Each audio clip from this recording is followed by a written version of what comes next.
HefTV. YouTube.com/Lord Hefty. Isn't it possible I'm just a person? I'm none of those labels. Maybe I'm just a person. A person just as important and as valid as anybody else that's calling me that shit, or anybody else that's fucking posting that shit in the comment section. Just as important as valid as the person who's watching this goddamn video right now. Maybe we're all equal. Maybe we're all just as fucking sane. Maybe we're just fucking crazy people walking around in a world that doesn't make any sense, trying to make fucking sense of it, just trying to minimize the damage we do to everybody else. Maybe that's what I am. Maybe I'm none of those fucking labels. Maybe I'm just an empathic, kind, caring person who's trying to make sense of this crazy fucking world. He's like, I don't really know where to go with this. Like, I do. It needs to, like, just pump and go. And just so it can, drive, right? So it can loop and it can get intense.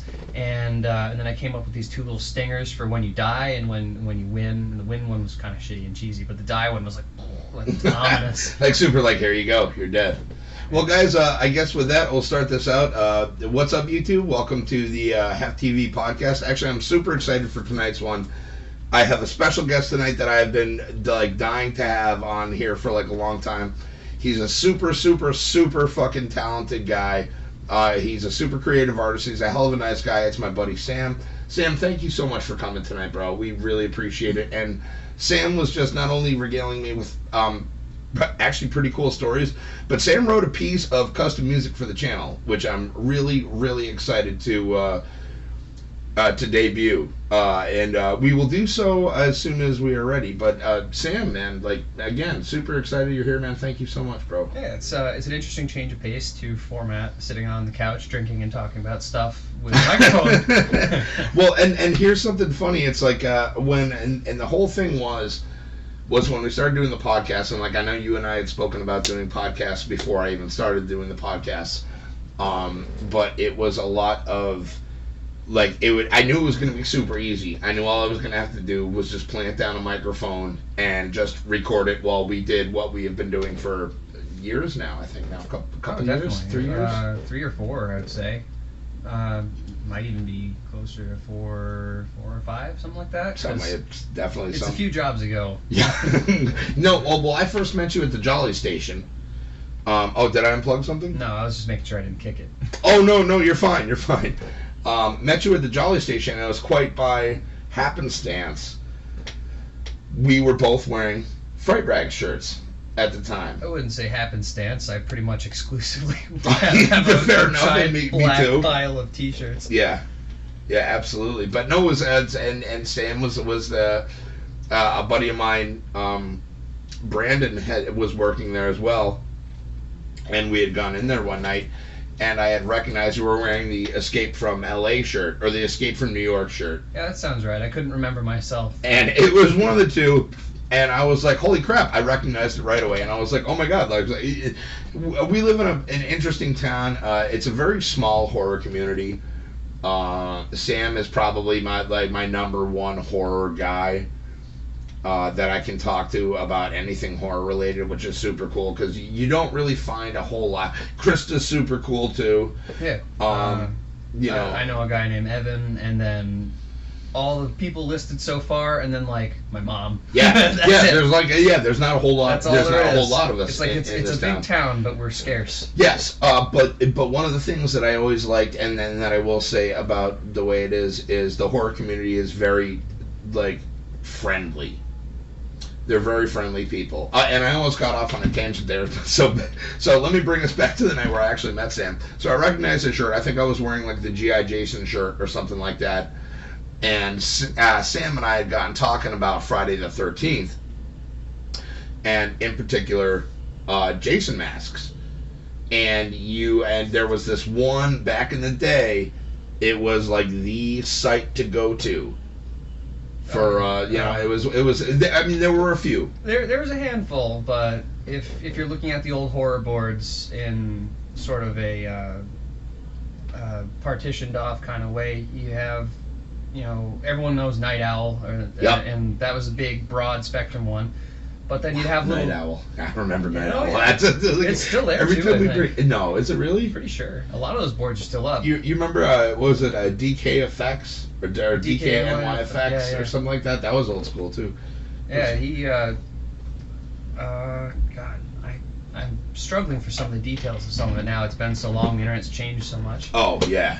But you know, there was everyone who got into it had their own little corner of the internet, but Sure. they all started kind of pulling together, and then of course, as is natural, they started to split it back up Yeah, again. well- So specified stuff like, you know, Michael Myers Net's still Mhm. out there, and that was very focused obviously on Michael Mhm. Myers. But then the one you're about to talk about, No, was actually quite ironic because it was the place that I had found my very first hockey mask at, and I've been an avid fan. Friday the 13th Part 3 was, I don't know, there's a tale as old as time. But Friday the 13th, for anybody who doesn't know, was the first horror movie I'd ever seen in my life, and it was back on Commander USA's Groovy Movies USA channel back in like 1984, 1985. So I was probably like 6 years old at the time. But I'd always wanted a Jason mask, and you could never find. There were ones in the budding age that you could find on different sites and stuff, but none of them really clicked. But I found this one place called Fright Stuff. that's the one. And that's where I got my first Jason mask on. And it turns out, when Sam and I were talking about this at the night we met at the gas station, you were a monitor. Yeah, it was. And I was quite familiar. As soon as you had said your handle, I was like, oh my god. I was like, I know exactly who you are. So I started fanboying over this guy at first. And I was like, holy crap. I was like, I was like, I know who this dude is. I was like, he's very involved in the community. He loves Friday the 13th. What a cool guy. And from there, I think it was, that was pretty much it, right? Yeah, that's the whole story. Talked about, you know, fright rags, fright stuff, other fright things. A lot of fright things. Yeah, it was funny. I hadn't really thought about my time moderating on the board as anything other than just like, you know, it was fun. It was a cool community, and I was more or less the janitor there. 'Cause, Yeah, there was a lot of. I had a lot of disposable time to throw at making sure that everything was squeaky clean, because I think I was in high school or something when I was moderating. Oh, sure. So- Which is kind of neat in and of itself, because there I was in my, you know, probably like late 20s at the time. Maybe early 30s even, looking at the stuff, and then just like, you know, was like, holy crap. One of the things I always that stuck specifically about you personality wise, that I always was kind of like, that's cool, is anytime that we, and especially when we first met, that we talked about horror movies, dude, you spoke of these movies with just like great reverence and like a respect, and not just, you know, and we've seen some interesting movies here. Oh, yeah. What is it? Splatter Camp comes to mind, or Splatter Farm comes Splatter to mind. Farm, Wood Chipper Massacre. Massacre, right? Oh, God. What are the zombie ones? We had wait. Mr. Mullet Man. Oh, the mullet dude. Hold on. Oh, I gotta see. What are those? They're the. Hold on. I got them over here. Zombie. It's a zombie bloodbath. Zombie bloodbath. The zombie yeah. bloodbath. Yes. So yeah, the zombie trilogy, or zombie bloodbath trilogy, that was very interesting. And you've been fundamentally awesome as far as like contributing wonderful pieces to my collection. Like, I really love, and for anybody who's ever seen any of my videos out there, that Sam is the gentleman who has painted and done, and you've been in one of my videos before.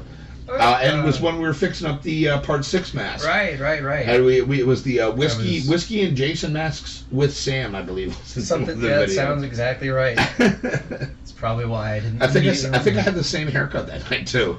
Yeah, actually you I did. think so. I was just like, wait, I think I just cut my hair that day too. And that actually worked out, because resizing the straps, it was like, well, we have exactly the tight fit that we want to get, because it's right down the dome. But and you were like MacGyver with that, the way you like fixed it, because it like, I mean, you fixed up the back like that. well, that was out of, you could call it desperation more than anything, because I bought the strap kit from JDF, you know, another guy from back in the day on the boards. Yeah. And it's my opinion that if you're looking for blanks, these are probably still the best. There's a couple of very specific ones that other guys sell. I know, like Crazy Dog, he's got a really good 8 blank that's cast off of like a screen one.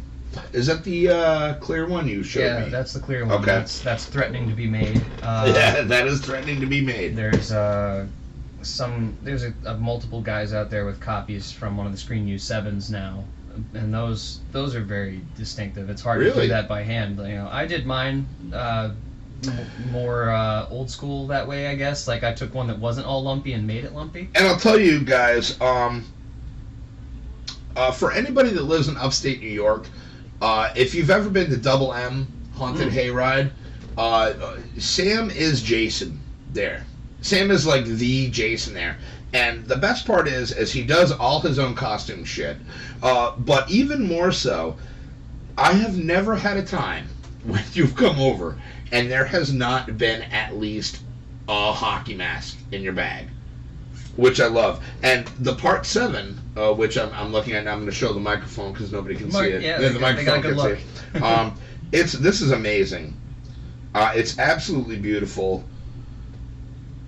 That's and I'll tell you, always my favorite part was the I don't know how do you even well, when they got a better picture of the 7 and everyone started putting these little dimples on it, I tried doing dimples. Okay, that's a good word. I tried doing it with a router, and I was like, well, it just kind of looks like I dug into this with a router.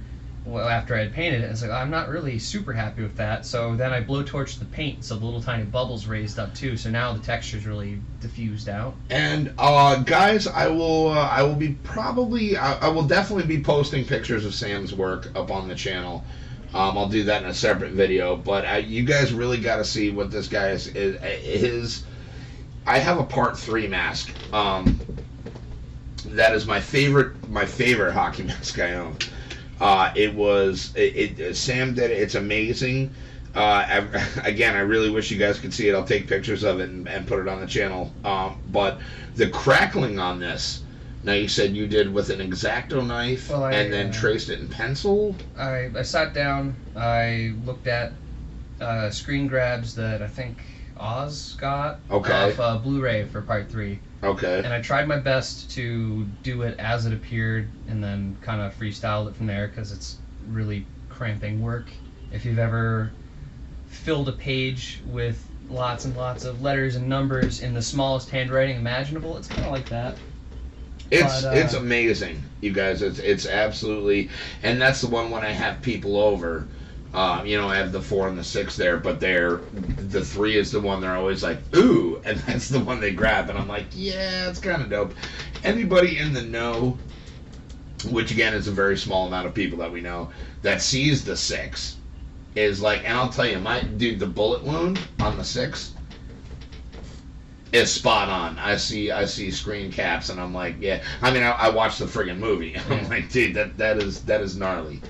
I still have my qualms with the color, but it was really a shit or get off the pot moment. Love it. No, I think you crushed it, man. I know the first time I colored it up, it was way too green, and I knew that you would know that it was way too green. So. Maybe, but honestly, the way it turned out is absolutely phenomenal. I mean, the modeling on it is fucking ridiculous. Again, and even down to the details with the powder burn around the bullet hole on the forehead is phenomenal. The distressing in the chevron in the middle is like spot on. It's stupid good. You want to match what it looks like on the screen, and then you can do that. But a mistake I see a lot of guys make on their work is they'll do the markings, but it doesn't look like it happened. It looks like it was done to it. Like a purposeful. Yeah, and like I still struggle with it a little bit. If you tweak your wrist just the wrong way while you're scratching something, it goes from being, it got hit with a rock to someone was scratching it with a knife, and then you can always kind of pick it out like subconsciously, and it makes it not feel like you're holding the thing that you should be holding. When I was trying to do, like you said, the burn mark around the hole, it was like, well, I can try and paint this, and I could get very close to making something look scorched with paint, but paint's not going to do it. So I sat down and basically burnt some stuff, got a little bit of charred ash, right, ash or powder or something, mixed it in with like kind of the clear coat stuff and painted it on around the hole, and so it looks like it was burnt rather than. It looks like a powder burn. It looks like a powder burn. You do phenomenal work. I can't wait for the next one. Of course, the cruel irony was back when I was on the boards, I I either didn't have the money or I didn't have the self-confidence to try out for the artist. Which team. is a shame, because you, and this is going to go back, we're going to keep kissing your ass a little bit here, but you've not earned too this, hard, man. it's sore. You are a phenomenal artist as well. I've seen your sketches. I have sketches that you've done on guest checks. Oh, what was it? Still, I have the Michael Myers one you did and the Freddy one you did down on my garage wall. Still. Oh, so that makes it Jason I did on the guest check. Yeah, it was probably? Jason that you did on the guest check. Hammered And that there was while you were, I don't know. I was making you a sandwich Yeah. or something. Yeah, and you just like whooped it out. I was like, yeah, I'm saving this. The secret is I'm not actually that good. I just draw the same 3 things over and over again. Well, at least you're very good at drawing the same 3 things over and over again. It's repeat business. I mean, like almost literally. But I've seen the now you distressed and kind of like redid pages from the Necronomicon from what I recall. I wish I brought those. I almost did. First, and actually, I'm sorry I didn't mention this earlier, guys. Please go to Sam's channel on YouTube. It's Bloodline Films. He's got some cool shit on there. You can see a lot of his work on there. 100%, like when you're done listening to this podcast, go over and check his channel out. It's Bloodline Films. You can check it on YouTube. Absolutely 100% sub to this guy. Oh, yeah, the content comes slow and steady, and by that I mean really slow, but I will steadily make a video every 2 years. That's right. That's right. Well, hopefully we can with the new setup and with this the first of hopefully many collaborations, we can pump something out between. Probably.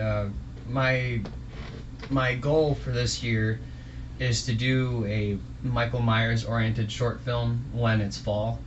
Because a lot of people try to shoot their shit in the summer when it's more convenient. Yeah, but you don't get the fall colors. And especially in upstate New York, and especially since it's supposed to take place in Haddonfield, Illinois. You want the color changes. Northeastern New York is by no stretch the Midwest, but at the same time, it's a lot closer than South Pasadena. Exactly. But that's the magic of filmmaking, is John Carpenter more or less manages to get you to ignore the fact that the trees are green and some of them are palm trees and all that good stuff. Oh, and I think we spoke about this last time we were hanging out, but how do you feel about the Halloween 2019 sequels names? Well, and I'm gonna do a separate video on the names of them at some. I have an idea for a video, but I would love to get your perspective on them. I'm still positive that they're not necessarily going to stick, because they're a little bit 70s exploitation-y, and that's a hard sell. I mean, Halloween Ends, I could see that one works, but Halloween Kills... Yeah, makes no sense, even grammatically. It's like, what does that even mean? If it was a shitty exploitation movie from the 70s, the title would probably be like, Halloween Kills in Haddonfield. And Haddonfield. Coming soon. The horror when the knives in your kitchen are in your ribs. There's no one that can save you. God, I'm flashing back to that old commercial for Dr. Butcher, MD. Dr. Butcher, MD, medical deviant. He makes house calls. I have that over there. I've never done a long-form audio edit, really. I mean, I've done music pieces and stuff, but I've never done anything longer than 15 minutes. And I'm not sure if it's similar or different to video editing. I'm sure there's an element of it, but with video editing, anyone who's ever tried to make anything and make it decent will tell you that coverage becomes your problem. You realize exactly what angles and stuff you didn't film. Yep. And that was something I figured out with the Friday the 13th video I did, because I recycled a few alternate takes and shots from the same angle to... Oh, did you really? Yeah, because I realized, we never shot that.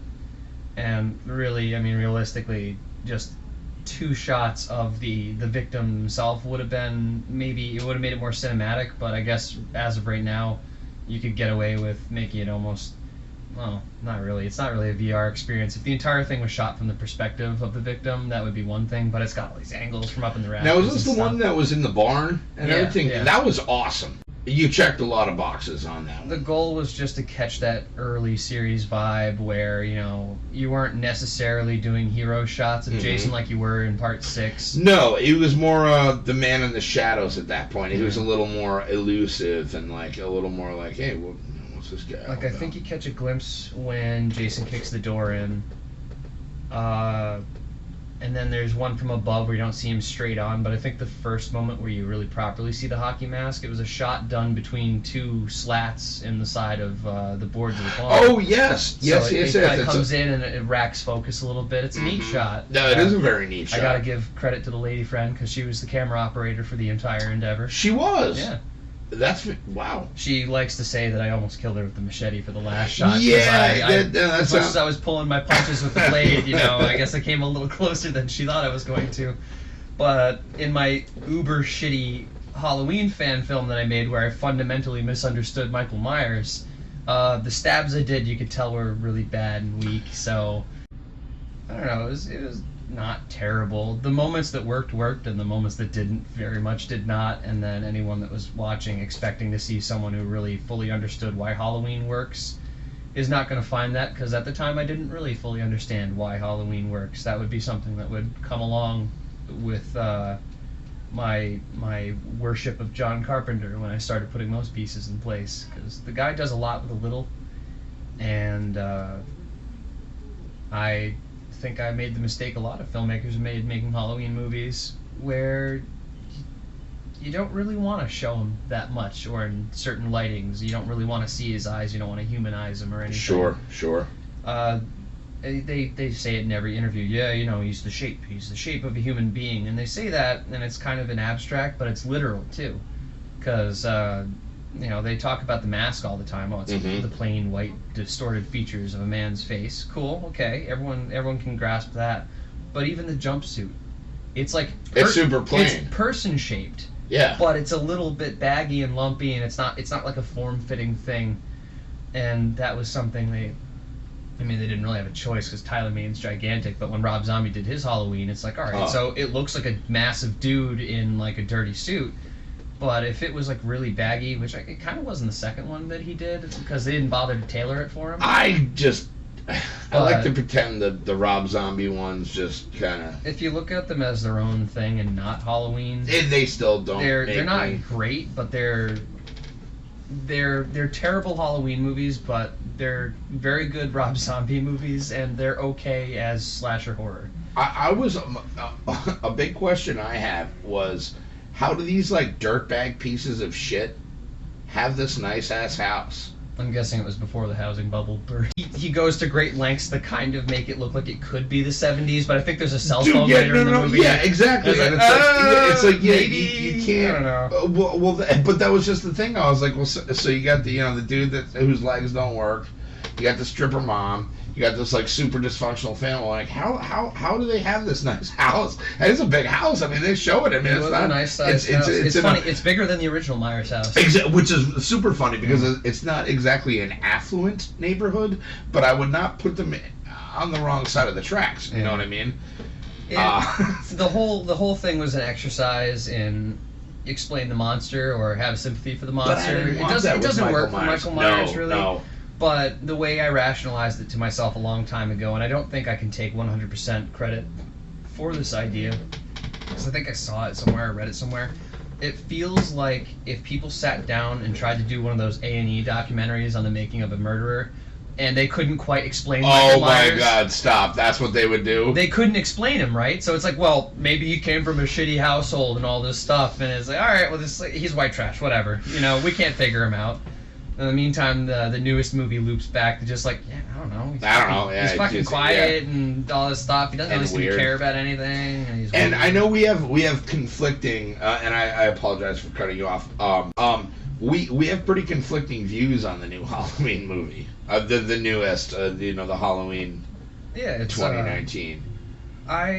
I will say it's not without its flaws. There was a couple moments where I had the same problem with it that I have with some of the middle of the series Marvel movies, where certain things that are supposed to be a certain way are undercut with inappropriately placed humor. Okay. But fair enough.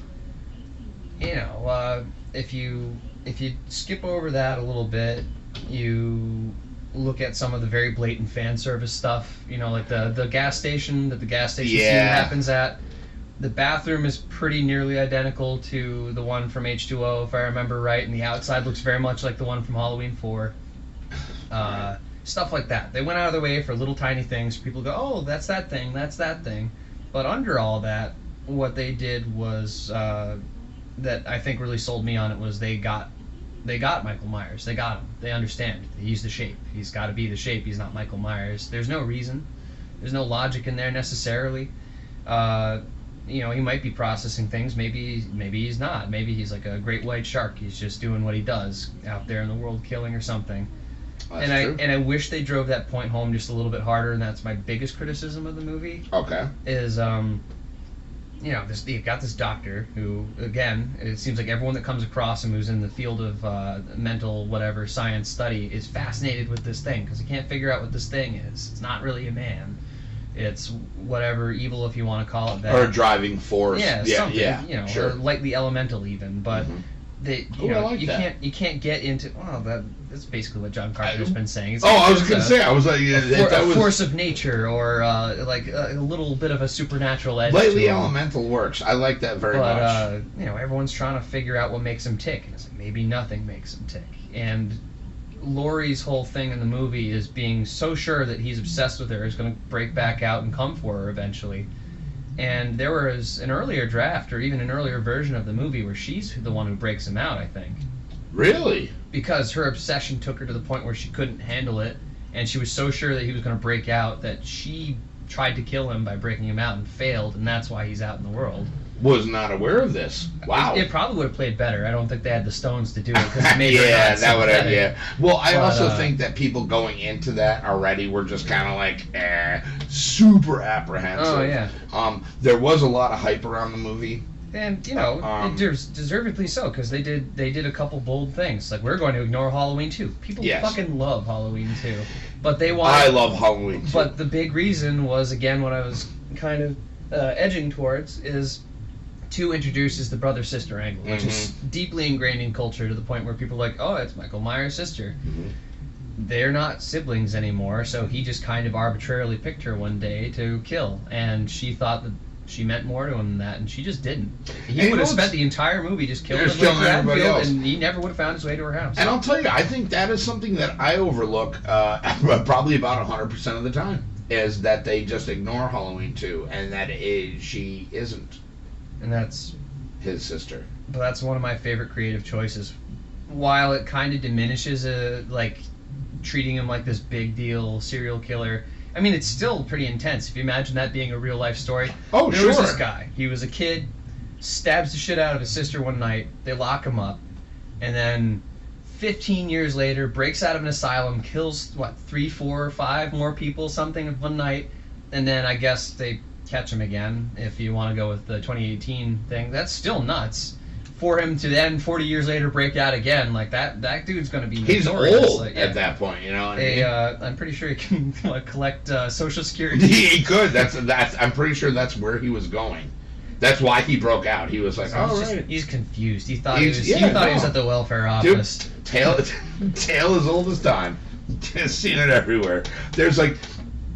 Now, would there be like a bunch of old masked killers that would show up at the unemployment line if that were the same thing where like they all got caught? Well, I guess they never caught Leatherface, so he's probably already out there collecting checks. Probably. There's that's true. Depending on which iteration you would care to go with, but they haven't really done one that updated it from being the 70s, right? They were both. They both say it was the 70s. Well, there was part 2, which kind of made it contemporary because that took place with cell phones. So that was like 80. I think that was 87. 86, something like that. But I mean, like, it's still supposed to be the same Leatherface. Yeah, yes. I mean, as much as they play it a little fast and loose with some of the details, it's still like, okay, that's the chef. There he is. I guess the Nubbins, the corpse in the beginning. Wasn't he supposed to be the hitchhiker from the first movie? He was. Yes, that was the hitchhiker from the first movie, and it was funny because Bill Moseley. I had recently gotten to a talk.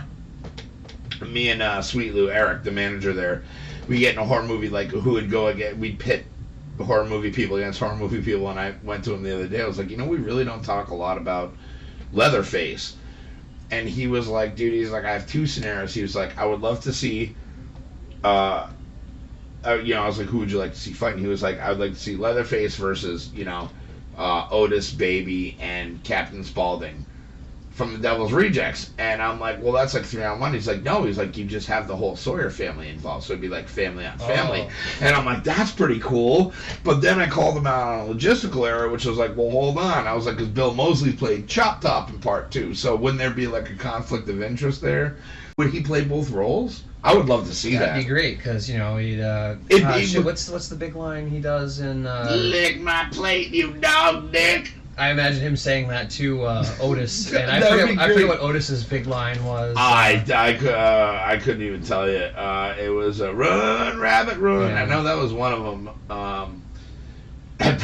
But I mean, realistically, in my head, the only difference between Chop Top and Otis is like the plate and like the lack of hair and stuff. Because it's Bill Moseley being Bill Moseley. The only time I've ever seen Bill Moseley not doing this voice is when he was Johnny in the 1990 remake of Night of the Living Dead, that Tom Savini. Yeah. And that was the only time where it was Bill Moseley actually being a human being and not actually, overacting or chewing on the scenery or anything. But so, real quick, sorry, I'll wrap this up real quick. So, the other scenario was the Sawyer family versus the Strangers. Oh. So, like, imagine you would have at some point through whatever circumstances, you would have somebody from the Devil's Reject capture one of the Strangers people, and on that same token, you would have, again, through whatever circumstances, had somebody captured from the Devil's Rejects on their side. So you would have had, like, you would have the physical just devastation that would represent, the 3 from Hell's side of things, and then you would have that versus the like really suspenseful kind of like very overbearing, ominous, almost like dark rain cloud terror of the Strangers, where it's more psychological than physical and stuff. Oh, yeah. Thought those were really cool ideas, and honestly, when he told me about those, I looked at them and I was like, bro, I would honestly pay to see both of those movies. I'm super interested in one where, say, the Strangers home invade the Firefly clan, because that would be good. Because you can have Spaulding be like, who the fuck are you? What are you doing here? You were home. I mean, have you seen anything good lately? Well, not horror related at all, but just yesterday I got to see Once Upon a Time in Hollywood. Oh, how was that? That's super good. Strong recommend. It's one of those where I don't want to say too much, because the whole movie only works if you go in kind of with your expectations, I guess, and nothing else. See, it took me like honestly 4 or 5 trailer views to realize that it was like the Manson family tied in with it. I was like, I will say you definitely have to be acquainted with that, because you could see it blind, not know any of that stuff, and you're still going to get a movie that kind of does what it does. Because there's I kind of did it a disservice a second ago by saying it only works if you go in with your expectations of it, which is to say, like, if you're going in, when it's set, that the Manson family is involved in all that, like that, there's that aspect of it, but it still works as a character thing, because it deals with, guys who are a little bit over the hill, dealing with, their changing place in life and stuff, and having to come to grips with that. So it's a cool story about that, set with the backdrop of late 60s Hollywood, and they go to great lengths to bring that specific point in time to life. And it's beautifully shot and made, and there's little tiny details that no one gives a shit about that they do. Like, you can see Brad Pitt driving this old I forget what kind of car it was, but you see him driving it up the street, and they've got like magazine racks with like the correct magazine from that month of that year. Oh, that's pretty cool. Okay. Yeah, like Tarantino went all out with his little tiny minutia stuff that he likes to do. Do you think that there was a little bit of, and going back to what you had said a minute ago about being like people coming, like older people in Hollywood coming to grips with their status in Hollywood, do you think that there's maybe a little bit of Tarantino into that, and like maybe him getting older? And he's pretty good about, if he's got something to say, he's going to find a way to say it. Yeah, and he's not very subtle. He doesn't. He's not very subtle. On the one hand, he can be extremely subtle about certain things, and on the other hand, he's got the subtlety of a pretty going flippant, through a window yeah. pane. Mm-hmm. So nice. So for instance, like in a movie, Inglourious Bastards, for instance. Didn't see it. I know it's one of the only Tarantino movies I haven't seen. So well, it's okay because I'll pay for that in the comments. There's an underpinning theme in there that kind of emphasizes the importance of film. Not only just like in the sense of like movie making and movies, but also like actual physical film. Okay. And one of those, part of it is treated very kind of subtly, but in a way where it's like you could read it kind of overt, because throughout there's kind of this subplot about a German soldier that's the star of a propaganda film they made because he was like an accomplished sniper or something during World War II. Okay. So there's this film they made out of his exploits, and he's in the movie. So he plays himself shooting all these Allied soldiers as the big climax of this film. It's supposed to embolden the German people. And the Germans, they've done a lot of things. They did a lot of things during World War II, but they did a lot of really groundbreaking stuff as far as cinema is concerned during World War II, creating their propaganda films. I can't remember the guy's name. But some of that shit is worth looking at just to see where, like, basically everyone else gets it from. Because it's a very touchstone kind of thing in filmmaking. That's actually very interesting, because you don't hear a lot about that influence. I mean, the Fallout influence of Germany in general is huge. Space travel wouldn't be possible without their rocket technology from World War II. They, I think, were working on the atomic fissure thing before we were, but then we caught up with the help of well, history is not written by the losers. Yeah, but It's just saying. You can feel it everywhere. Take that, Germany. Yeah. Fuckers. The filmmaking is important, and even one of the first horror movies that anyone talks Nosferatu, about. yes. German oh horror yeah, film. yep. F.W. Murnau, I believe. Sounds right.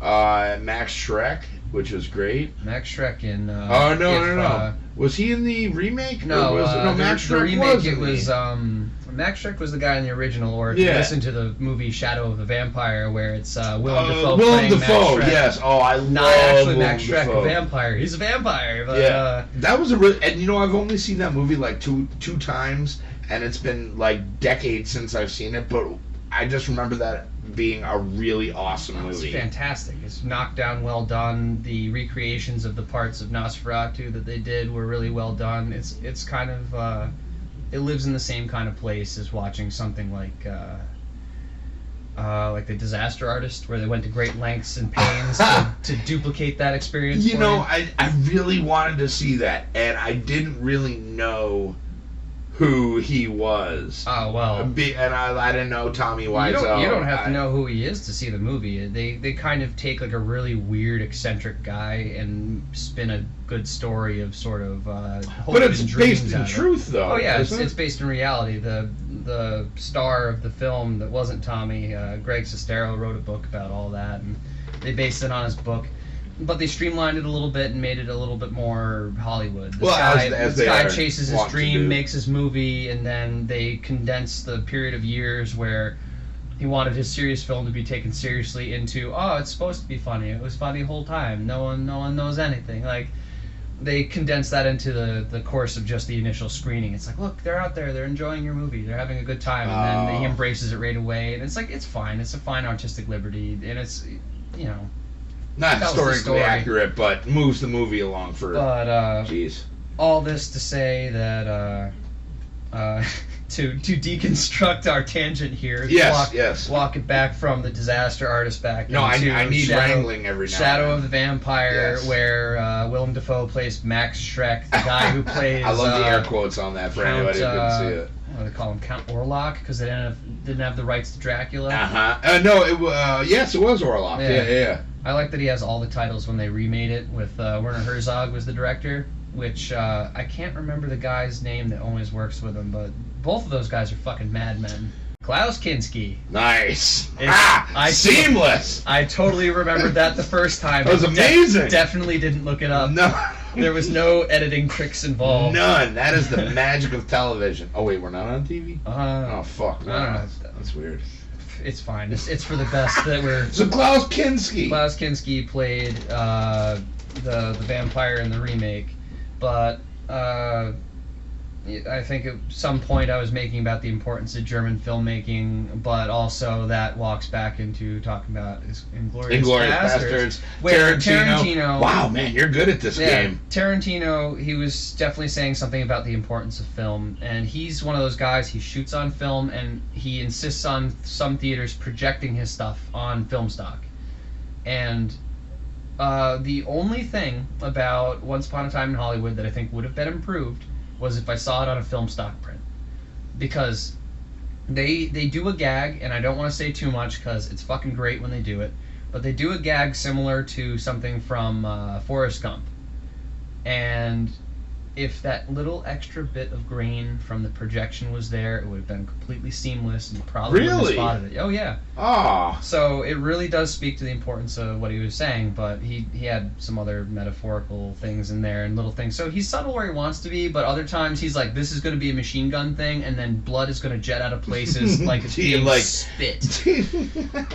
Like fire hose style. And he is him, and his movie ends very Tarantino gruesome style, and you can go in and you can see the movie, and I can guarantee that while it's kind of what you're expecting, it's definitely also not what you're expecting, and it's worth your time. Interesting. And it's a long movie. It doesn't feel long at all. Yeah, I love movies like that. Yeah. I saw Midsummer recently, which I thoroughly enjoyed, and it was one of those ones where it was another long one. I forget what the first movie. Tui and I went for a double feature. It was like The Amazing Spider-Man or Homecoming or whatever it was. Yeah, the new one. Yeah, and then we watched. It was fantastic. I loved the shit out of it.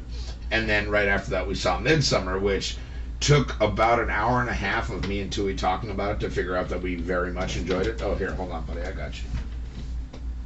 Oh yeah, you're better at the lighter thing than I am. I can kind of do it with a switchblade. I got it. There you go, sir. I am implementless. Thank you. Nah, no problem at all.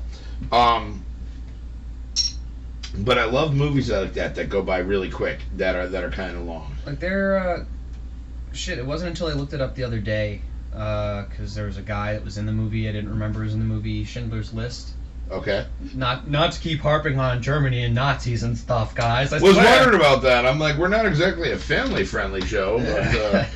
It's just a relevant point, because that movie's like 3 hours long. I had no idea.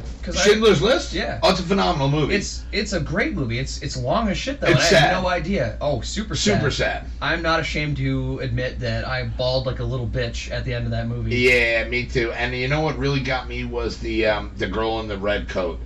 Mm.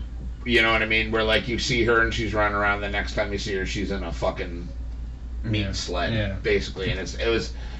I think, and I only saw that movie once, and it was back when it first came out on VHS. And that movie was so powerful, bro. I haven't really even wanted to go back to it. That and Saving Private Ryan were Spielberg's 1-2 punch on World War II, and both of them are movies that are amazing, tremendously well-made films, super powerful, and you have that reluctance to go back to them because of the experiences you have. Saving Private Ryan, I'll tell you, if you can make it past like the first 20-30 minutes, you're good to go. Yeah. It's pretty smooth sailing. I mean, they get it out of the way. It's like if you can survive D-Day, you can survive anything. Yeah, basically. You know what I mean? They're storming Normandy, and it's like, man, like the imagery is. And I remember when I would buy Fangorias back in the day, right before this movie came out. Oh, I'm sure they were buzzing. It was in there. It was, and I couldn't. I was like, wait, Saving Private Ryan is in Fangoria, and then I saw like the shots. Oh yeah. And I was like, oh. And that's okay. I wish there was. I mean, there could be. I haven't looked, but right now, just the second I'm realizing that in the world of special movie effects and gore makeup and stuff, no one really talks about Saving Private Ryan, because everyone just talks about it being like, that's the reality of war. That is war. And no one questions like, well, wait, hang on. He dragged half a body up a beach. That dude's looking for his fucking arm. Like, there's some intense gore makeup stuff, and it's screaming for his mother. It's like, dude, bro. The stuff was made to look so real. You don't even see it as that's a cool effect. You go, oh Jesus, that guy's. Yeah, you get that visceral, the knot in the stomach. Yeah, the physical reaction. So it's I think that's maybe why people don't think to. It's it's like digital matte painting or something. Like such an unappreciated art. When it's well done, but that's when you know it's done right. It. And it's like the line in Futurama where it's like when Bender meets God or whatever, and he's like, when you've done things right, people won't be sure you've done anything at all. Yeah. Which is how it is. So if the matte painting is done correctly, it's like, dude, you don't even look at it as as an aesthetical aspect. It's your mind that's there. And that's that applies to a lot of stuff. To swing it back around to a topic that we had earlier, something like prop reproductions and things. I love your masks. I love your masks, bro. The goal with this paint crackling stuff is to not make it look like I sat there with a knife and carved out the paint. No, it looks is to make it look legit like weathered. Yeah, which is funny because I feel sorry for the people who can't see this, but I mean it's amazing.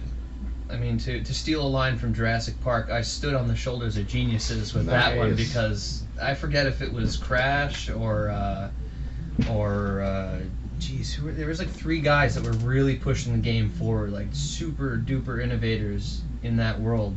And when the first Wicked Beard was awesome. Wicked Beard, his stuff has that visceral, like when you're looking at it, someone didn't sit there with scissors and shred a shirt. It's like that thing fell apart. See, he was more in the cosplay aspect of it. He did some mask paint-ups. Right, but his costumes were amazing. Yeah, his costume stuff was great. Like he might go and get like the chest piece made by someone else, like with the ribs and the guts. But it looks phenomenal. But he does the clothes. He does the boots.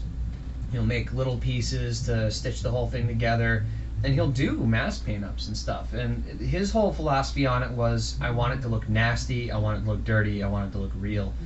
And I haven't really made a costume piece that's been in the realm of his filthiest stuff, but like tips that he came up with, like he wrote the book on like some of it. There's the other dude, Raul, that did the Freddy vs. Jason coats.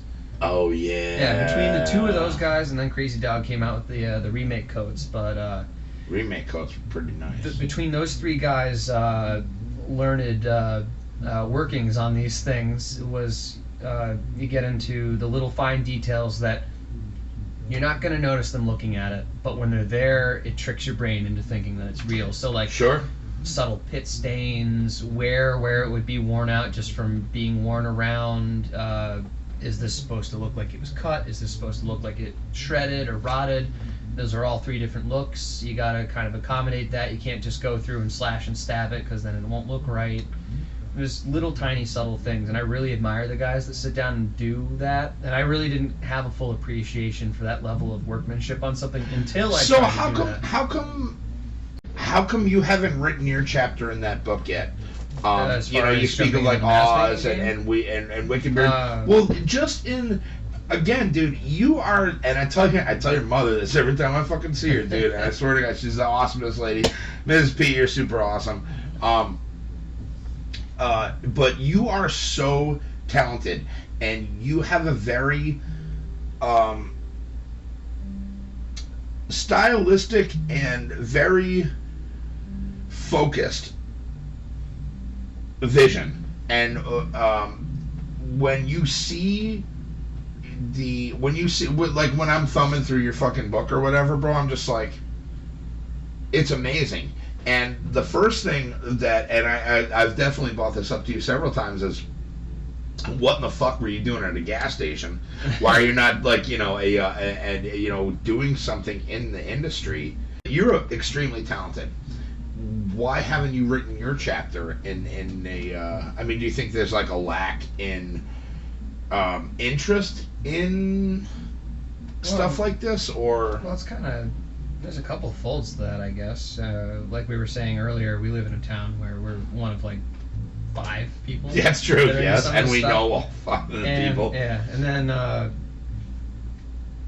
if we're talking about getting into movies, like I certainly have had ambition of that. I don't know that I'd be a very good filmmaker. I could make something that would wind up on a box set of crappy horror movies in the bargain bin that maybe would be like okay. I'd own it if it makes you feel any better. I would have it. But I'm more interested in the. I mean, filmmaking. Yes, I mean you have an eye for film, but I mean more like A conceptual artist. Why wouldn't you do that? Seamless again. It's like it wasn't even there. It was like it'll never happen. The Phantom Edit. I saw that movie. That was from like 1945, wasn't it? The Phantom Edit. But what do you mean, like, I'm not sure what you mean by conceptual artists. So when people have an idea and they can't, and they're obviously not artistically inclined, they would bring their ideas to you. You would sketch them out and be, you would present your ideas to the filmmakers and be like, here's what I think this would look like. Because you are very talented when it comes to camera work and stuff. But dude, with your artistry talents are honestly, dude, like you should be doing some of those. Pretty much every time something like that comes along, I do try to jump on the project. I've had a couple different times where people are like, hey man, like, I heard a thing. These guys are going to do an independent flick. Like, I told them this, or I think you should try and do this. And I was like, oh yeah, I'll do it. Like, there was a guy a while back who was making a video game. I think he wanted character designs or something, or maybe, yeah, there was. And I think I did a couple little cheap sprites for that. There was a dude who wanted to do like a comic series that he was writing, but he's not an illustrator. So I was like, well, I can come up with a bunch of character designs for you, see if you like where those are. And I don't remember if I ever followed through on that one. That might have been the problem. Fair enough, that might have been your bad. I know I drew a couple different characters, because at the time I sat down to draw these things, I was watching The Langoliers. Based a couple of the characters off of the people in the movie, because I was like, oh, these are interesting looking people, so I'll just kind of use them as the model for some of this stuff. There was a guy who was supposed to let me know if... I forget what I was supposed to do. I don't know, but there have been times, like I remember as far back as like in high school when I was more actively making little short films with my friends and stuff. If we had a cool killer that was going to be in the movie, like I'd sit down and like sketch it out, like this is what his mask will look like. Just so everybody knows, Sam is a grown ass man. He's not still in high school or didn't just get out of high school. He's a grown man. So I am 12. He's 12. I'm sorry, continue.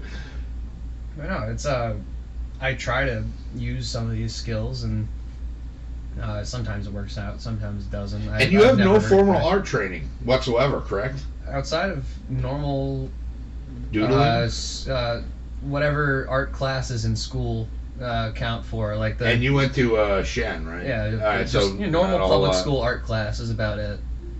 I'm gonna have to cut that out. Name of the place. I'm gonna dox myself. But nobody cares. Nobody's listening. Yeah. But yeah, no, it was just normal high school art class stuff, or elementary school art class stuff. I didn't go and like take painting lessons or anything. It's a lot of trial and error, I guess you could call it. Okay. But I think I just work that way. Like I have to make my mistakes to learn my lessons, kind of thing. Now we're gonna totally bookend this. Is that how you feel about like when you do your masks? It's like a trial by error process. Oh sure, it's directly in the frying pan every time. Especially because you've been throwing me the challenging ones for the most part. So we got the next one coming up, which I'm really excited for. Really excited for the part 5. I mean, as you said, it's kind of a me problem, but some of the... and I felt bad saying that. I felt like a dick. Some of the but I was like, I'm sorry, that. bro. Like, but to be fair, I trust you implicitly. Yeah, you have not let me down in any way, shape, or form, and it's not like... Figuring out those little quirks and stuff that make each one what it is the interesting part. It's a me problem. I felt bad about it. I'm sorry. Like, all the paint-ups I had done before that, they weren't based on anything. They were custom paint-ups. Like, the triangles were whatever shape I wanted them to be. The colors were this way. The scratches were that way. Well, that's what I like, again, about the non-glossy. When I wanted to sit down and do actual replicas, because I hadn't done like this is supposed to be specifically this scene in this part and yada yada, all these details have to be right. It's like, well, how do I do that? And then and that's where the research aspect comes in. I'm sit down with screen caps and be like, well, I know what I'm capable of doing, how can I apply that to this? So if I've sat down and sketched little tiny fine line work things where it's all webby and grody and whatever, then maybe I can draw 10,000 fucking crackles in a paint job. Which obviously, is how many there were? I have no there idea. could I be. didn't count anything. Yeah, I don't blame you. High hundreds, maybe? I'm yeah, not sure. I would say, dude, I don't know about that. That's amazing. Let me ask you this. What do you feel as a Hawk project or concept would probably be either the most difficult for you or at least severely pushing your limits? This answer is going to surprise you, but a lot of mask guys are going to agree with me if they listen into this. The clean part 3, perfectly immaculately clean, like just the off-white with the red and nothing else. All these guys will tell you it's basically fucking impossible because a little hair will find its way into your paint or your clear coat and fucks the whole thing up. That's true. That's hilarious. And that is why that is the hardest one to do. That's interesting. Because, if you mess up a little bit in the scratch... Oh, forget it. It's it. You can hide it. Oh, yeah. There's a lot of forgiveness with some of these scratches. Like, if the shape of this was a little bit off... That's great. I love the how dirty that looks. It looks like I don't want to touch it, basically. I hid my sins in there. There is nothing to hide the immaculate, shiny, just the shiny eggshell edges of my hard work with nothing to hide it with. It'd be like I don't know, if you found yourself to cite that common nightmare, standing in front of the class with no pants and someone, I love that. We're not supposed to do that? I don't know, but if you tried to cover up and someone handed you a pane of glass, that's kind of the situation. And that pane of glass will somehow make you more naked because hairs will settle in your clear coat.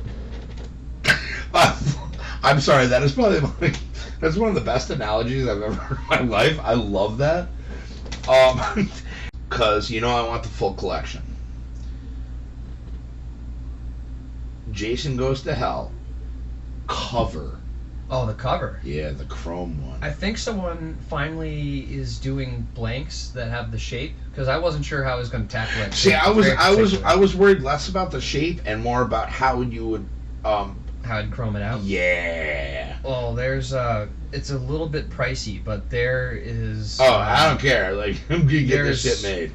I have to find it again, but this company recently developed like a fucking awesome spray chrome. You spray it on. A spray chrome? It sprays on like black, and then as it hits the air, it turns to chrome. And it looks awesome. Oh, because science is tight. Yeah, so I'd either try to do a spray-on chrome finish, or I'd get a chrome paint, and there's a clear coat that I guess was also recently developed where you can spray over metallic finishes and it doesn't make them dull. Really? Because the big problem with, they have great chrome paints, but the second you try to clear coat it, it doesn't look chrome anymore, it turns to crud. And I discovered that one when I was trying to make a fake machete for the Haunt. And I was like, oh man, my metal looks like ass. What happened? It's like, well... my ass looks like metal. It's like, wait, we should get together. Oh, yeah. You got some... I don't know. You got some blood in my peanut butter. I don't know. Blood in my peanut butter. But yeah, no, it's... What are you writing down there, Mr. Reese's? Nothing? Nothing at all. I think I got this. The secret ingredient in Reese's, it's people. It's people! It's people! Oh my god. Now we're going to be in a lot of trouble now. Oh, yeah, they know us. They know where we are. Yeah, we slipped up. We doxed ourselves. They're going to find us for sure now. That's cool, because I was about to actually whip out my phone and just, recite your phone number. Phone number, street address, list email, of fears, work schedule. Twitter page. Twitter page. Do you have a Twitter? I do, actually. The top third of my phone screen doesn't react to touch anymore, so I can't actually make tweets, but I can respond to tweets. And it's a very specific... that's a problem. It is. If I have it's very centralized. Oh yeah, so I can no problem go and respond to something. Say Uwe Boll said. Why would you want to? Unless it was with a right hook or something. Because he answers. Does he really? Yeah. Oh my God, he's answered your tweets more than once. Really? Yeah. I love how between my computer and your computer we've done this so many times during this so far. I'm about to get up and do it again. Please keep talking. But yeah, no, the dude's on Twitter, and he's somewhere between the best internet troll ever and exactly what you'd expect, angry filmmaker guy. But literally today, he was like, I'm gonna paraphrase because I don't remember how he worded it, but basically it was like, all you idiots, make popcorn, and watch all 3 Rampage movies in a row, and I was like, no. well, I own all 3 Rampage movies. Do you really? And I was like, well, you don't have to twist my arm, man, but I don't have popcorn. And he's like, it's okay, scotch will work, because I had scotch in the background of the picture. But, yeah, no. Even better. I think scotch would be better than popcorn. You couldn't really sprinkle that over the popcorn, though. I would not recommend Scotchy that. popcorn? It'd be a little soggy, a little smoky, maybe? I feel, I don't think that would be too. I mean, it'd all end up in the same place anyway, I've so done I guess worse. it really doesn't matter. Not much worse, but I've done worse. You said the name, and I forgot to show this to you the other night. This is one of my guilty pleasures that I had to fucking buy when I went down to South Carolina, bro. Troll and Troll 2. Yeah, I had to, because, oh my god! I just love that there's not a single troll in Troll 2. No, they're all goblins. Fucking goblins. And it says Nilbog right on Nilbog. the thing. Like, subtleties be damned. I always thought it was funny. Nilbog. Yeah.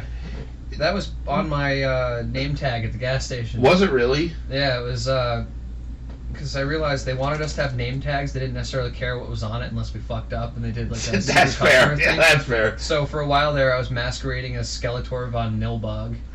Skeletor. I remember the what was it? It was the magic marker job he did. It was like the Stalin thing he did to the Pringles that one night. Oh yeah, that was hilarious. The Pringles guy on the Pringles can. If you give him angry eyebrows, he looks like Stalin. That was, I died laughing when you sent me that. That was fucking hilarious, dude. I meant to ask you about this. I definitely gifted you EC Comics, correct? Yeah. There was, okay, just making sure. No, because I'm pretty sure I did. I was like, wait, I think I gave those to Sam. Because there you know how I am. I'm very giving. There's a couple old Fangos. Yes. I'm pretty sure there was like a comic. I think it's right now sandwiched in the screenplay that you loaned me to read because that's the safest place I could. Oh put my it. god! I forgot I loaned you that. Yeah, you did. Can I get that back? Yeah, I'll bring it back. And you know what's funny is I forgot about the Clerks DVD too. Yes, you still have. I haven't made it back to the parents' and house. I'm not worried. And it's funny because I'm looking through my things, and it's like, and it's nothing against you because I trust you implicitly. Again, you're literally certain like one loans of the are a only. long loan, but I'm like very aware I have it. But that's where I'm going with this. Is you're like one of a couple of people that I loan stuff, but I trust you with it. You know what I mean? But it was funny because I'm looking through my stuff the other night. I'm like, I don't know what I have out. And it was funny when I was in South Carolina, I was like, I think I gave Sam the Child's Play one, so I'm gonna rebuy it. Right. And I did, and I was like, and I asked you about it. Definitely did, like, and I cool. have no idea where that DVD is right now. That's okay. It's like Chucky, very much like Chucky. It got up, ran away somewhere. It's probably killing its old partner. This will actually kind of be an interesting story too. Is I didn't pay you for cash with the part 3. That was an even trade, right? That was the VHS horror movie collection. I think it didn't necessarily happen at the same time, so I never connected that. I thought I just painted a mask for the that's the what love it of was. painting a mask. It was like, hey dude, I'll do a mask for you. Oh, because I did give that to you a ways before it. But I always looked at it like that because I would have given, and especially with VHS being huge again. Oh yeah. And especially with the rarity of some of those tapes. But again, they were sitting.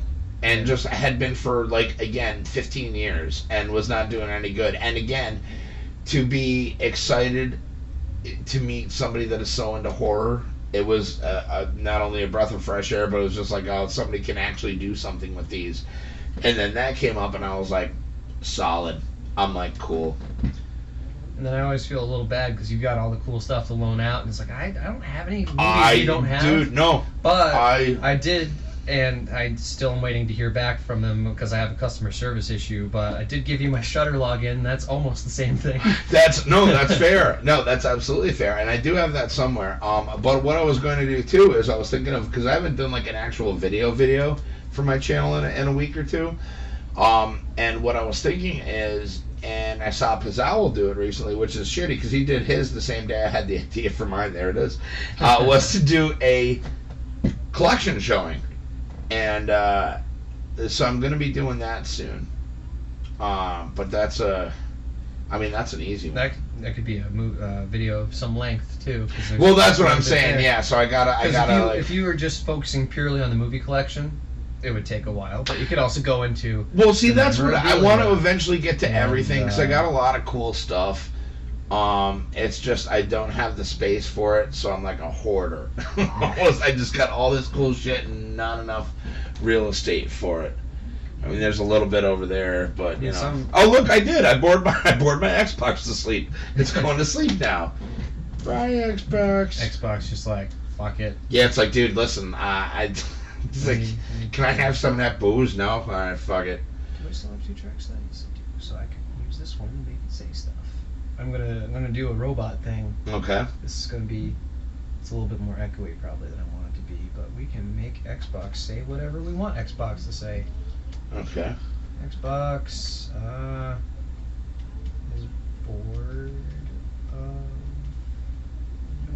your Banter. shit. Let's see, make sure everyone can hear Xbox. Oh, it's way Alright, back that's pretty friggin'. Wait, what? Let's kill that reverb. Yo! It's a speech sim that actually some of the spooky sounds in the background of the thing that I made for you. You type some shit in, then you hit a fucking thing on your Yeah. keyboard and set it. Uh-oh. Nice. I'll take it. I'm not paying you for that.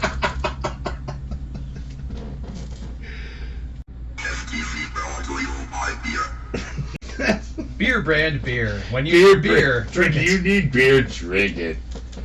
What? Are you tired of your wife? Are you tired of your kids? Drink beer.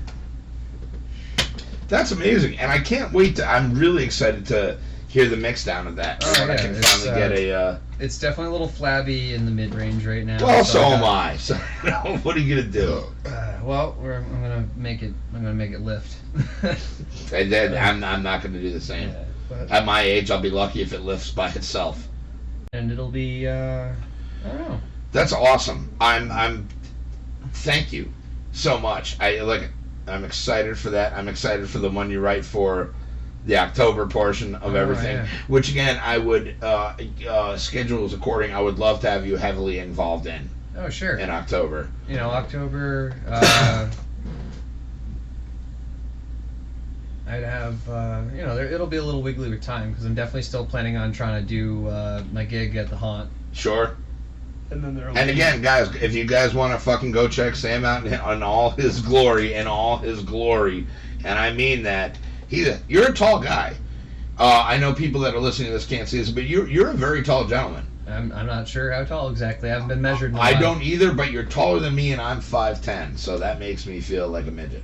And then, but Jason stuffs his boots with shit, so he's even taller. yeah, no, do you really? A little bit. Do you really? Yeah, it lifts. You know, it just helps because Interesting.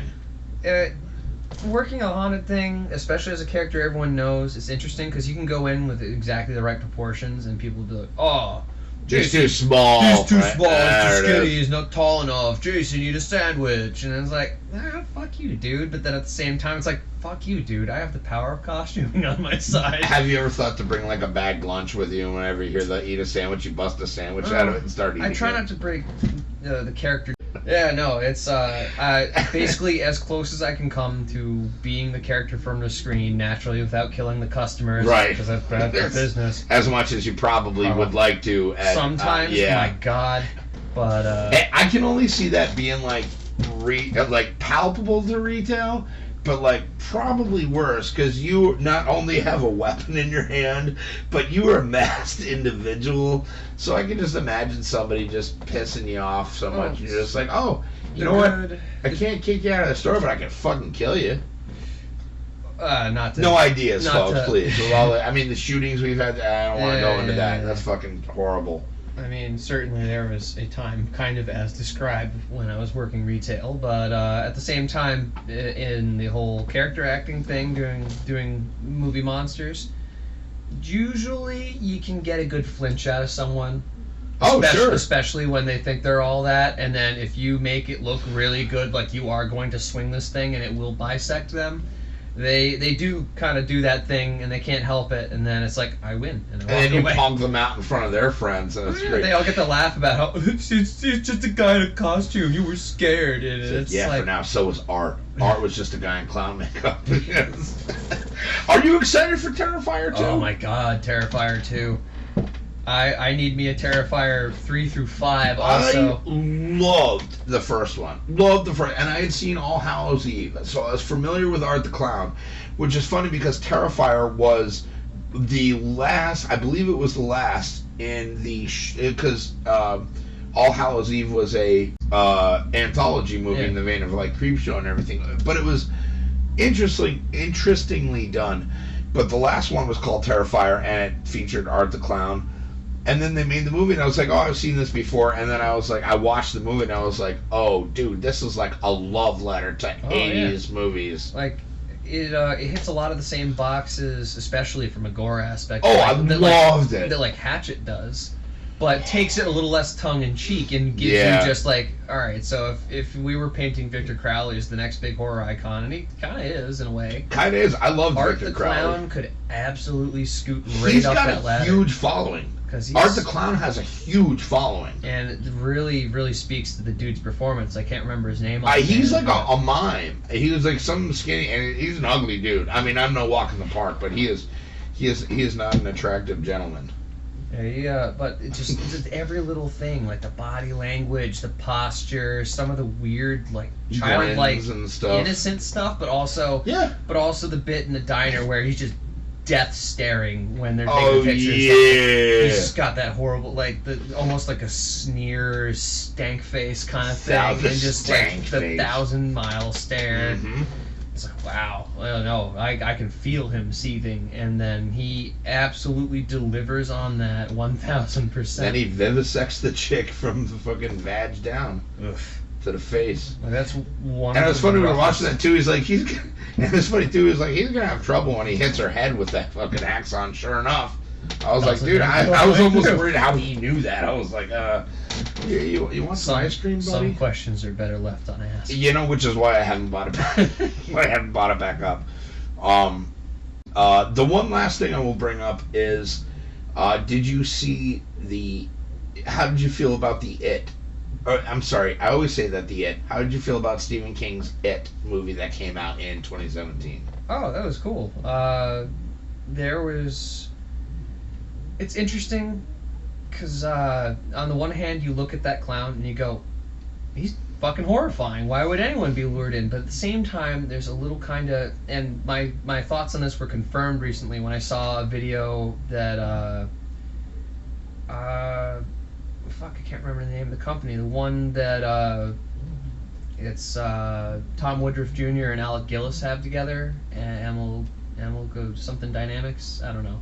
Sure. But they did a video about making the makeup. They didn't go very much in depth. They didn't show like concept art or anything, but they were showing the sculpting process. And one of the guys sculpting one of the versions of the makeup had a picture of a baby next to it. So I guess they took reference from that, and you can kind of see it. Yeah, I can see in that. The cheeks and stuff. There's a little bit of like a weird childlike innocence, and with the voice and the performance and like kind of the odd teeth. Pop, pop, pop, pop, pop, pop, pop. Would you like a balloon? Would you like a balloon? Am I drooling? And my eye goes over this way. Yeah. I'm reading the cue cards But, and looking like, at the camera at the same time. That one scene shows it off. It's like, sure, he can look like this. He can look, his head is crackling and falling apart like a plaster ceiling. But, you know, I can see a kid kind of being endeared by this weird little impish clown in the sewer until he turns and his face like, drops. Whoa! Well, even before that, it's just his face drops. That was, I'll tell you, when I saw that movie for the first time, a legitimate chill. My hair, and I obviously don't have much hair at all, my hair went up on the back of my neck when he was like, ooh. And then it just held the shot. Yeah. And his face went completely blank. I was like, oh, man, you might want to run, dude. So where I was going with this is, now that part 2 is coming out very soon, it has also been confirmed to be 3 hours long, and there's a director's cut that's been confirmed. Well, I was waiting on a lengthier director's cut of the first one. So was I, but... We'll see how that goes. Yeah, no, I have the Blu-ray up there, and I'll tell you how that went. Movie, I have no problem with that, because there's a lot of fucking book Yeah, they need to that's cover. 3 hours. Because if the first movie was just kind of condensing down what in the book was just scattered recollections of the past and just made it all one little narrative, then this one's there's the rest of the book. Well, the interesting thing about that was, and come to find out, because I really geeked out on this movie hard when it came out, was when they filmed and when it was initially released, they were not greenlit for a sequel. They were going to leave it if the movie didn't bring enough revenue in. They were going to leave it at that, and it would have just been a one-off. Which is fine. For everyone that knows there's more and wants more, sure, that would be a pain in the ass. But they told a tight, cohesive narrative, so if it was like these kids, they got together and they defeated an evil in their town, and that's where they left it hanging, and they never made it again, it'd be like, well, I know there's more, and I know it's worth telling, but at the same time, apparently, this movie's really fucking good, and I can live with that. My whole problem is how can you not commit? You know what I'm saying? Like, how would a production company be like, okay, we're gonna take this freaking beloved intellectual property that most people are pretty familiar with, and we want to do it justice, but if it doesn't make enough money, we're gonna like negate 75% of the story. You know what I mean? Like, how could you not be signed on for, like, even like with Peter Jackson and the Lord of the Rings? Like, if like one of them had flopped, at least he would have been, he would have made all three of them. You know what I mean? One just would have been shittier than the other. But that was my biggest thing, and I'm glad it did, and I knew it would because it was phenomenal. I saw it like 3 times in the theater. I bought the Blu-ray. I fucking watched it like 100 times on streaming sites. But it blew my mind that they were not gonna bring it back if it didn't make enough money, and especially seeing as how what was the other Stephen King movie that had just come out? It was the Gunslinger. The Gunslinger. The Dark Tower. Dark Tower. Yeah. I was like, that did horribly, and that was critically panned and like fan-panned. Well, the problem with that, and I didn't see that one, and I also haven't read the books. Me neither. My brothers have, and they still were just like, dude. The problem, it sounds like, is they didn't adapt a book. They set it after the books, and so they were kind of freestyling, and people weren't into it. Which is messed up because that had been in development forever. And, to see something that has been there that long to come out and, like, flop that hard, it's like, dude. So maybe I can kind of understand where they would be a little wary on like... But then by the same token, we live in a world where if you can't confirm there's going to be, at least 3 of something, they're not going to make your shit. And that's a whole other Excuse me, that's a whole other podcast. Dealing with that aspect, but... I don't know, it's so strange to me that some of the things that are made that are a guaranteed win, even if it sucks, that make money, they're not gonna like immediately launch into making another one or strike while the iron's hot kind of thing. Yeah. Because here we are, literally 10 years on, and we haven't. I mean, there's more reasons now, but 10 years later, we didn't get another Friday the 13th movie. Well, that's the whole lawsuit thing that's going on. 5 of those years again, a whole other podcast. You're absolutely right. By the lawsuit thing. So it's like, well, what the fuck? There was no reason to not. That movie made money. Yeah. The thing did the thing. Oh, thank you. Good. But yeah, 10 years later, no sequel to that movie, and, yes, lawsuit, yes, all the other stuff, but that thing was made for whatever it was, $15 million. Do you find the highest irony that the person that has been keeping us, the public, up to date on the whole shit is Shelley from Part 3? No, that's fucking awesome. That's fucking sweet, right? The idea that's, I want to be an actor. He acts in a couple little low-budget movies back in the day, one of them being Part 3, but then goes on to be a copyright lawyer in Hollywood. And then come full circle. But he's not been ever that far from the series. Like he's one of those guys that's really fond he's of on my friends list on Xbox. He gave his gamer tag out, and I'm like, that's cool because he wanted to play. Does he play as him on Friday the 13th? I don't know. He has never replied to any of my stuff. And Larry Zerner, if you're out there, man, good looks on not getting back to me ever. I don't blame you. I wouldn't either. I'm a nobody. But I reached out to you at least, buddy. HefTV as well on Xbox. But it's super cool that he's out there doing that. Like, oh well, this is all in legalese, but this is what's going on. It's like, fuck, thanks, dude. Like, and he doesn't even have to do that. That's on his own volition. But I mean, I guess unselfishly, it's still keeping him relevant. And he's like, oh hey, not only am I just a lawyer now, but hey, remember I'm still Shelley too. I mean, so he it's covers probably nothing for nothing. But he covers other stuff going on in Hollywood cases too on his Twitter. Like that's where I get it. Is straight from the horse's mouth, so to speak. Nice. I follow the guy. And he's like, new update. It's in litigation again. We'll hear about it at the end of September or whatever. It's like something like that. It's like, oh fuck, man. But I don't know. It just is astounding that a movie that it's not rocket science. no, it's very formulaic. There are so many guys out there right now that are proving how easy it is to do Friday the 13th. The Friday the 13th Vengeance movie that is coming out. Friday the 13th Vengeance. I forget what the company doing that's called. The director is actually he commented on my trailer review of it, and I want to get in touch with him and ask him if he was cool with me watching the movie, because it's free on YouTube and Vimeo, so it's like public domain anyway, basically. And he's not making any money off of it. If I can just react to it and stuff. Yeah, a little bit of the. Oh, that's cool. It's like when they're like walking down the LA street and like the it's like, oh fuck, I know something. That one's in there. You get a little bit of 80s drums.